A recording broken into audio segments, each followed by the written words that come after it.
And now let's turn to a young woman who has chosen to lend her voice to this very important solidarity movement.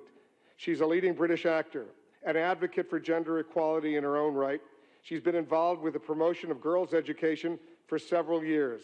As part of her humanitarian efforts, she's visited Bangladesh, Zambia, recently returned, as we just heard, from Uruguay on her first mission with UN Women. Ladies and gentlemen, please join me in welcoming to this stage our co-host and the UN Women's Global Goodwill Ambassador, Emma Watson.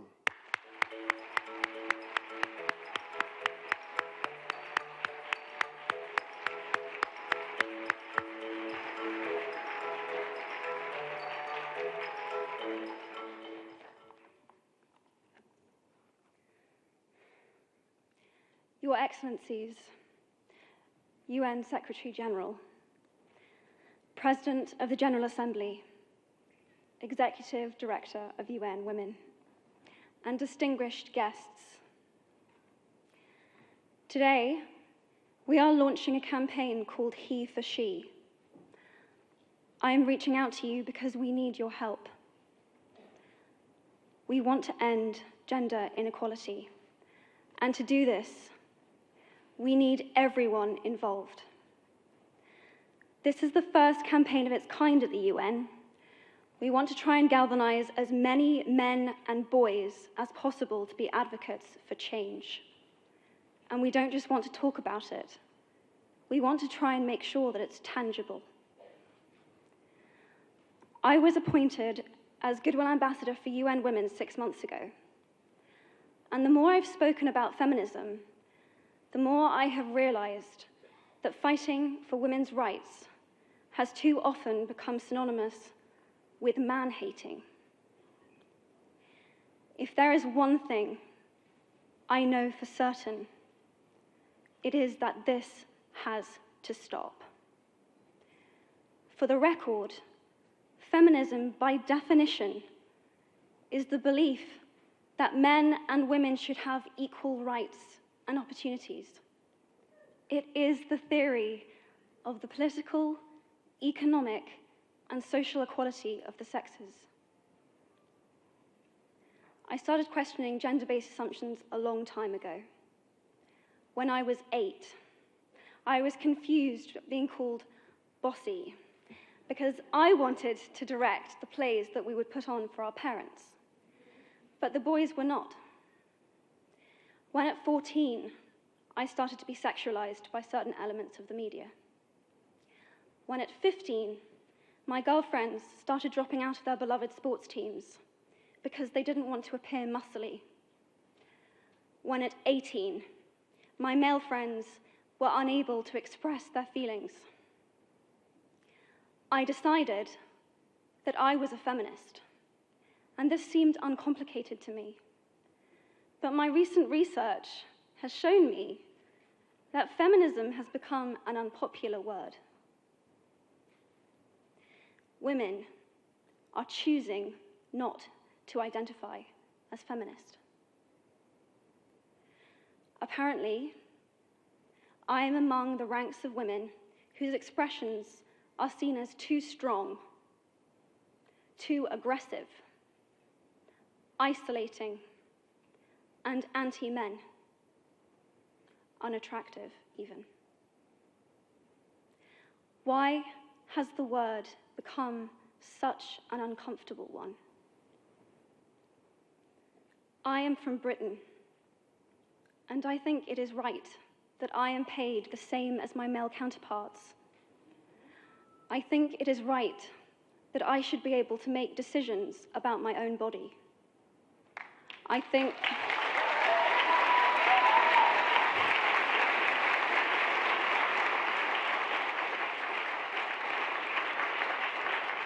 think it is right that women be involved on my behalf in the policies and the decisions that will affect my life. I think it is right that socially I am afforded the same respect as men. But sadly, I can say that there is no one country in the world where all women can expect to receive these rights. No country in the world can yet say that they have achieved gender equality. These rights I consider to be human rights, but I am one of the lucky ones. My life is a sheer privilege because my parents didn't love me less because I was born a daughter. My school did not limit me because I was a girl. My mentors didn't assume that I would go less far because I might give birth to a child one day. These influences were the gender equality ambassadors that made me who I am today. They may not know it, but they are the inadvertent feminists who are changing the world today. We need more of those. And if you still hate the word, it is not the word that is important. It's the idea and the ambition behind it. Because not all women have received the same rights that I have. In fact, statistically, very few have been. In 1997, Hillary Clinton made a famous speech in Beijing about women's rights. Sadly, many of the things that she wanted to change are still true today. But what stood out for me the most was that less than 30% of the audience were male. How can we affect change in the world when only half of it is invited or feel welcome to participate in the conversation? Men, I would like to take this opportunity to extend your formal invitation.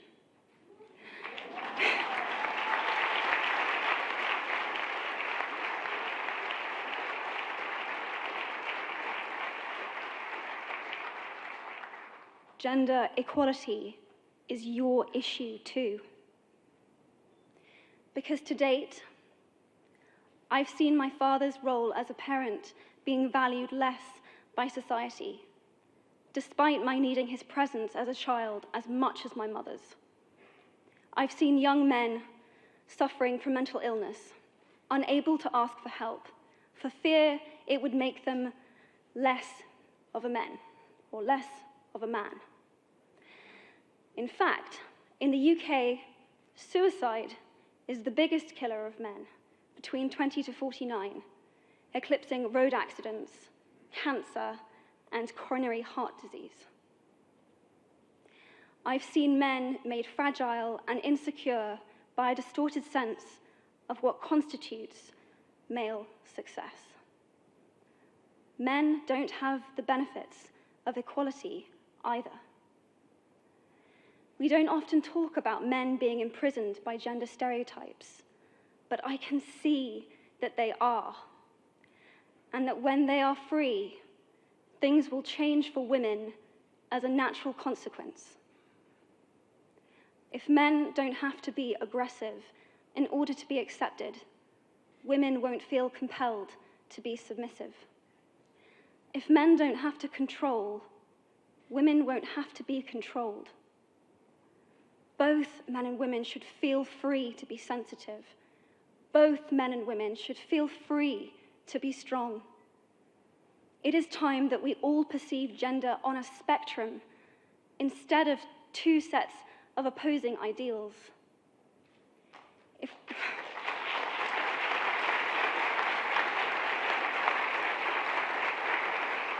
If we stop defining each other by what we are not and start defining ourselves by who we are, we can all be freer.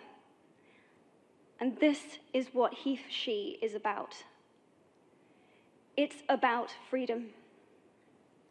I want men to take up this mantle so that their daughters, sisters, and mothers can be free from prejudice, but also so that their sons have permission to be vulnerable and human too. Reclaim those parts of themselves they abandoned, and in doing so, be a more true and complete version of themselves. You might be thinking, who is this Harry Potter girl? And what is she doing speaking at the UN? And it's a really good question. I've been asking myself the same thing. All I know is that I care about this problem, and I want to make it better. And having seen what I've seen, and given the chance, I feel it is my responsibility to say something. Statesman Edmund Burke said, "All that is needed for the forces of evil to triumph is for good men and women to do nothing." In my nervousness for this speech, and in my moments of doubt, I've told myself firmly, if not me, who?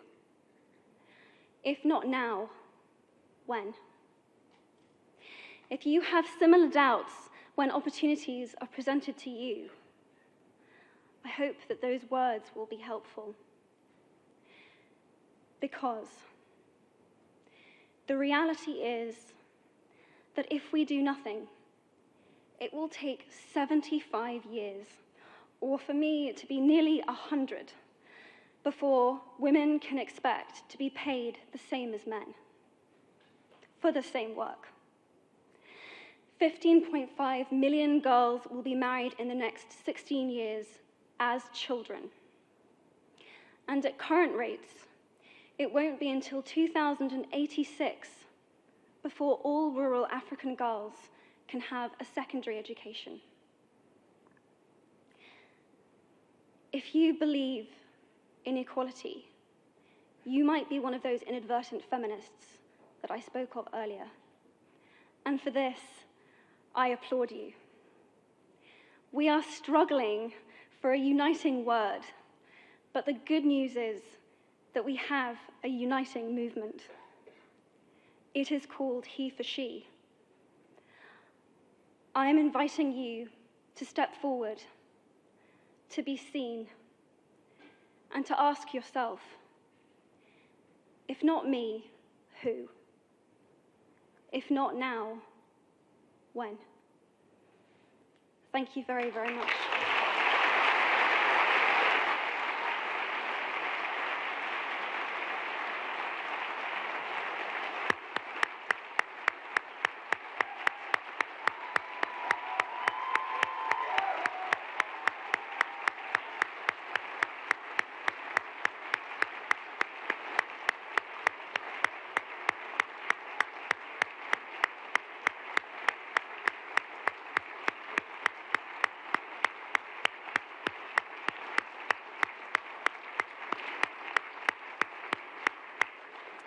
What a beautiful, beautiful speech. What a beautiful thought.